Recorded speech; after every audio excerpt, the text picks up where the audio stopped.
Hello, good morning. അപ്പോൾ ഇന്ന് രാവിലെ തന്നെ ടെറസിലേക്കാട്ടോ നേരെ പോയത്. തലേദിവസം രാത്രി മഴ പെയ്യുന്നു വിചാരിച്ചിട്ട് വെള്ളം ഒഴിക്കാനൊന്നും പോയിട്ടുണ്ടായിരുന്നില്ല. അപ്പോൾ കാരണം ഇപ്പോഴത്തെ വെയിലിൻ്റെ ഇതനുസരിച്ചിട്ട് രാവിലെ വൈകുന്നേരമൊക്കെ വെള്ളം ഒഴിക്കണം. അപ്പോൾ ഇരുണ്ട് മൂടിക്കെട്ടി നിന്നപ്പോൾ രാത്രി എന്തായാലും മഴ പെയ്യുമല്ലോ, വെള്ളം ഒഴിക്കേണ്ടെന്ന് വിചാരിച്ച് വിട്ടതാണ്. പക്ഷേ മഴ ചതിച്ചു. മഴയൊന്നും പെയ്തില്ല, ജസ്റ്റ് ചാറി അങ്ങ് പോയുള്ളൂ. അപ്പോൾ പിന്നെ ചെന്ന് രാവിലെ തന്നെ വെള്ളം ഒഴിച്ചു. അപ്പോൾ ഞാൻ കഴിഞ്ഞ ദിവസം ഒരു സ്റ്റോറി ഇട്ടിട്ടുണ്ടായിരുന്നു, നമുക്ക് കുറച്ച് വിളവെടുപ്പ് കിട്ടി എന്നൊക്കെ പറഞ്ഞിട്ട്. ഇതുപോലെ പാവയ്ക്കയും അതുപോലെ അച്ചിങ്ങയും മുളകും ഒക്കെ ഉണ്ടായിരുന്നു. അപ്പോൾ ഇപ്പോഴും വീണ്ടും നമുക്ക് അടുത്ത സെറ്റ് ഉണ്ടായിട്ടുണ്ട്. കുറച്ച് വെള്ളരിക്കയൊക്കെ ഉണ്ട് അതിൻ്റെ കൂട്ടത്തിൽ. ഞങ്ങളിത് ആക്ച്വലി ഉണ്ടല്ലോ മത്തങ്ങയാന്ന് വെച്ചിട്ടാട്ടോ നട്ടത്, പക്ഷേ മത്തങ്ങ അല്ലായിരുന്നു, എല്ലാം വെള്ളരിക്ക തന്നെയായിരുന്നു. എന്തായാലും കുറേ വെള്ളരിക്ക കിട്ടുന്നുണ്ട്. മോരുകറി വെച്ച് ഞങ്ങൾ സെറ്റാക്കും.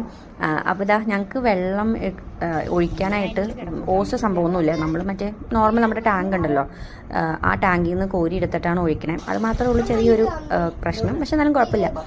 അങ്ങനെ കോരി എടുത്ത് ഞങ്ങൾ ഒഴിച്ചു. പിന്നെ അടുത്ത സെറ്റ് റെഡി ആയിട്ടുണ്ട്. നമ്മൾ തൈയും കുറച്ച് വാങ്ങിച്ചുകൊണ്ട് വെച്ചിട്ടുണ്ട്. ബാക്കി വിശേഷം അടുത്ത വീഡിയോ.